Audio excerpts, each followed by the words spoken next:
This is a book that Mom read to me Palm Sunday, every Palm Sunday,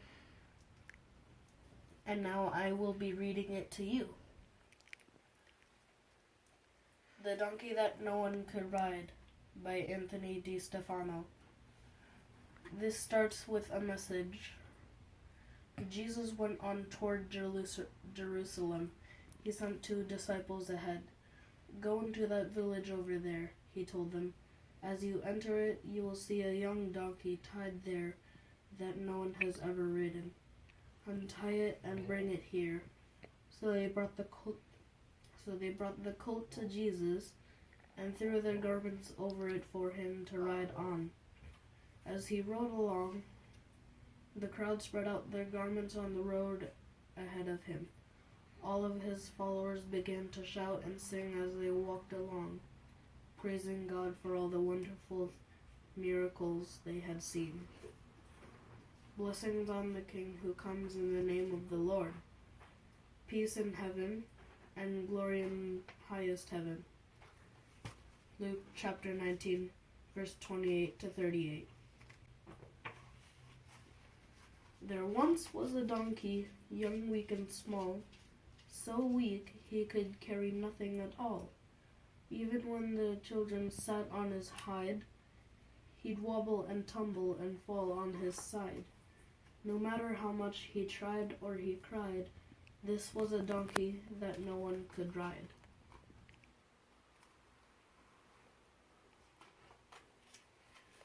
He couldn't haul stones, he couldn't dig ditches, or carry rich men with their big bags of riches.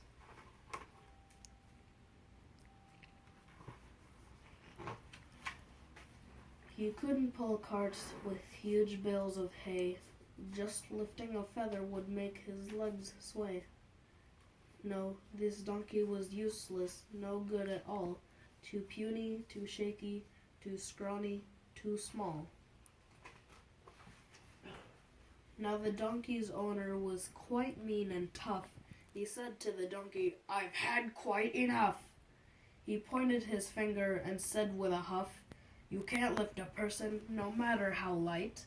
So take all your things and get out of my sight. So go away from here, donkey.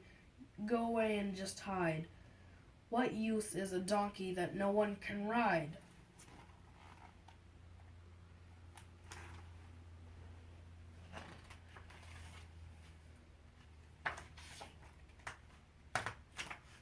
So the donkey was led to the far edge of town, pulled by his neck with his head hanging down. He was tied to a post on a small dusty road and left all alone while his tears overflowed. Left all alone and wondering why he was born to be weak and born to be shy, and born to be frightened and born to cry. Just then, 2 men appeared alongside the post in the village where the donkey was tied. They came without warning on that fateful day. They came and untied him and took him away. The donkey was frightened. He said to the men, "Where are we going?" and said again, "Where are we going? And what about me? Please leave me alone and just let me be."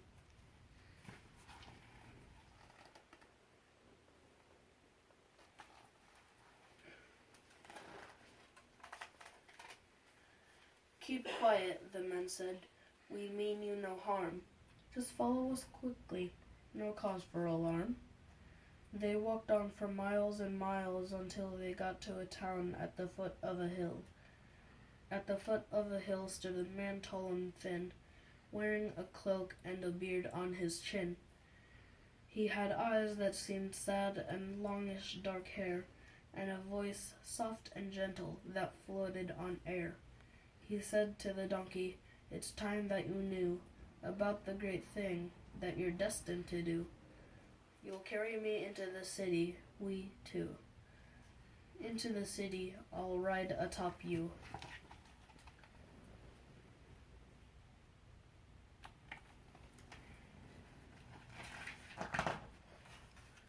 "What's that you say?" cried the donkey with dread. "There's simply no way. You've been misled.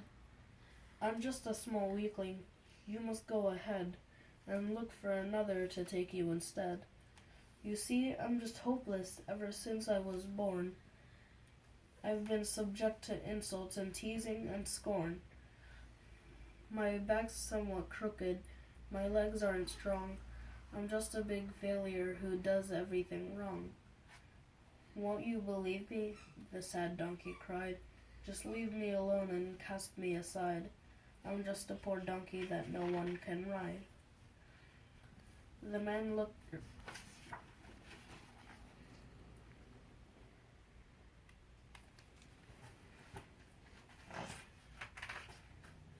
The man looked at him with a face that was wise, with a warm, tender smile and love in his eyes.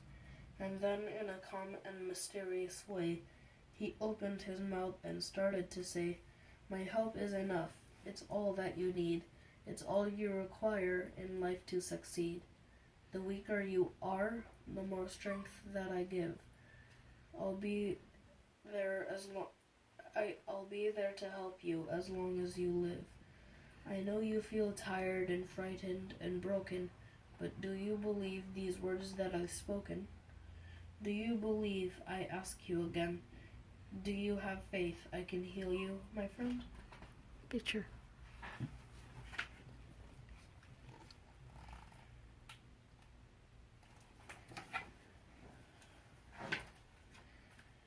For some reason, the donkey was sure that he knew. The words the man spoke were honest and true. They were said with such kindness and caring and love. It seemed that they came from heaven above. The donkey burst out, "I believe that it's true. I believe," he repeated. "I believe, yes I do." The man stretched his hand out and closed both his eyes, and then to the little donkey's surprise, he felt a sensation he couldn't control, from the top of his head right down to his soul.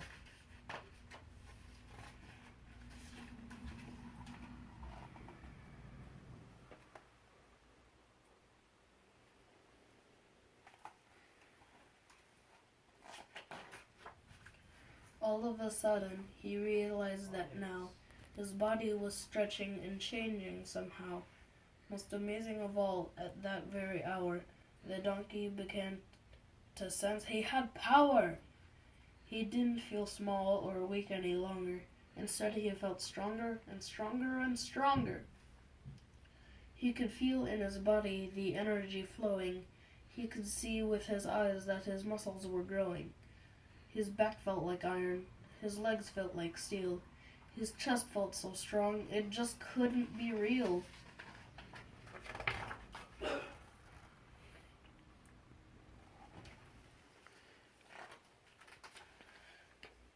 "It's a miracle, the donkey cried out. A miracle beyond any doubt." In order to show all the things that he felt, the donkey bowed his head down and knelt in front of the man who had made him so strong, with a beard on his chin and hair that was long. The man looked upon him with sorrowful eyes, then sat on his back and told him to rise. "We're bound for that city that's west of the hill. I have a great mission I need to fulfill." The donkey got up, his tears had all dried. With big bulging muscles he started to stride. No longer a donkey that no one could ride. Now he had courage and power and pride. He started to stride, he started to run. He couldn't believe he was having such fun. With a clippity-clop and a clippity-clop, he kept right on going with no need to stop. But as they drew near to the gate of town, the donkey could hear a very strange sound. The curious noise made him perk up his ears. What could it be? It sounded like cheers. Soon crowds of people came.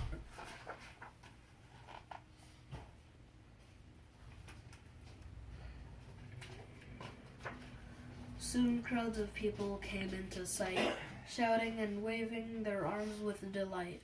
They were cheering the man and giving him praise, yelling hosannas and crying hoorays. It was amazing to see the love they expressed.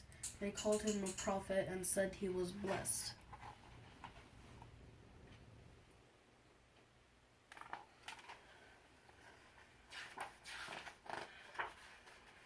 In front of the donkey they threw with their arms flowers and garments and branches and palms. They laid all these down and started to sing, calling the man a savior and king. The donkey was happy, gone were his tears. Never had people sung in his ears. Never was there a moment so sweet as carrying a king with palms at his feet.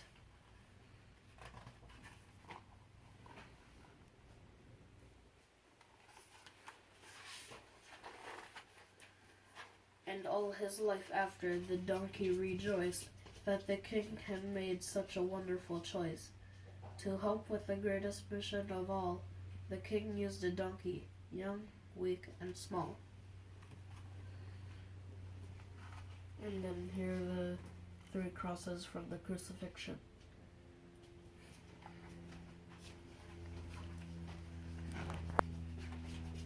That is the end.